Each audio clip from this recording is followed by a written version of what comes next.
Greetings and citations, everyone.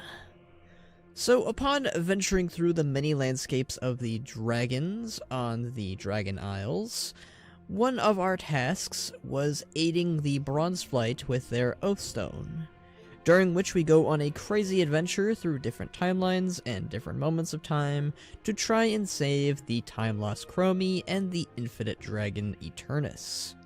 In these particular timelines, we go to one where everyone is Murlocs, one where the Incarnates and Primus are victorious, the No Wars, the War of the Shifting Sands, and the Pandaren Revolution against the Mogu, and, well, so on. Most importantly, we end up at a historical moment in the far and distant past, when the elements of Azeroth battled against the Black Empire, during which several of the known old gods, such as Y'Shaarj, Cthulhu, Yogg-Saron, and of course, Nzoth, whisper to us. Many are basically their iconic lines throughout the years. However, this is not the case with Nzoth, whom we had quite the bond with, whether we wanted it or not. Saying things such as, "I know you, what you were, what you will be." We of course escape with Chromie and Eternus, and it prompts a lot of other questions on Nozdormu, and Murozond, and the Infinites, and things that I could talk about here, but we don't have the time for that. So, we'll save that for later. But yes, Nzoth is very aware of our time-traveling foolery here, and knows who we are and what we'll do one day. I think this is very important, since that would heavily imply that Nzoth knows what we will one day do, which is kill him with the Heart of Azeroth, and dismantle the Black Empire he was trying to create at the time, as well as the several other things we've accomplished and achieved before and after his so-called death. We already know, or rather I know, that old gods are able to appear in all realities, but they can't exactly pinpoint what is true. What is the true one? Here Nzoth knows his own fate now. He knows it is in his own reality and the past by poking through our brain holes and seeing what we've seen, what we will one day do or are already doing. It really prompts a lot of things, generally speaking, depending on how much the old gods were able to see in our heads at the time. It also really allows them to plan ahead for the future.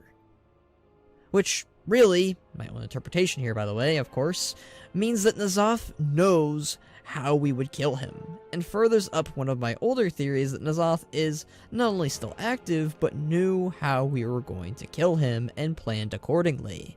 That theory, since it's been a couple years now, was that Nzoth purposely let Rathian stab him with the Blade of the Black Empire and let a piece of himself be placed inside of it, and he could escape and continue his work more privately, giving the illusion to the rest of the world that he was defeated and destroyed.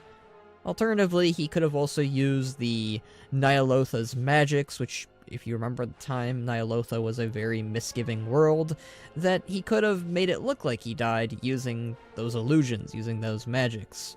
But I kind of lean more towards the Xal'atath theory, since that blade has been missing since it was used on Nzoth, which is very suspicious.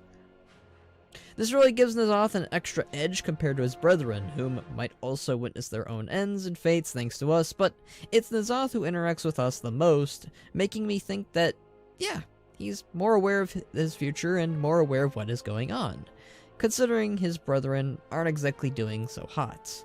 Minus Yagi. He seems to be doing okay. And so, this allows Nzoth to prepare for his demise, and know what is to come. I think this is the perfect out for him, and a really good way to explain how he did it. Nzoth is supposed to be a weaker old god, but also is one of the most clever and most influential of his siblings. Now, he knows exactly how to play his cards, because some mortal, be blessed in the future, just so happened to stop by to save some dragons. For an expansion about dragons, there's certainly a lot of hints and drops regarding our tentacle friends here and there. You already have Yogg-Saron confirmed to be active in Ulduar still, and was responsible for the Curse of Flesh, Emerald Nightmare, and the creation of Galakrond. so I wouldn't be too shocked to hear about Nzoth making a return, as well as though through different means. Nzoth was very important in the story of the old gods, titans, and especially the dragons, since he was the one who drove Neltharion to go mad along with the rest of his entire flight. This is of course just my own theory about what Nzoth had to say and what could come out of it. Nzoth was one of my favorite old gods, next to the Yogg-Saron. Man, he's just kind of popping up here, isn't he?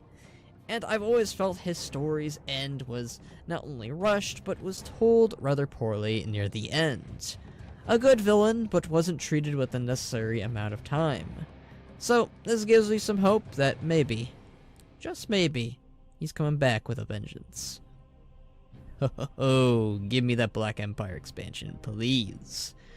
But, let me know your thoughts. Do you think Nzoth now knows his own demise and will use that knowledge in the future to plan ahead?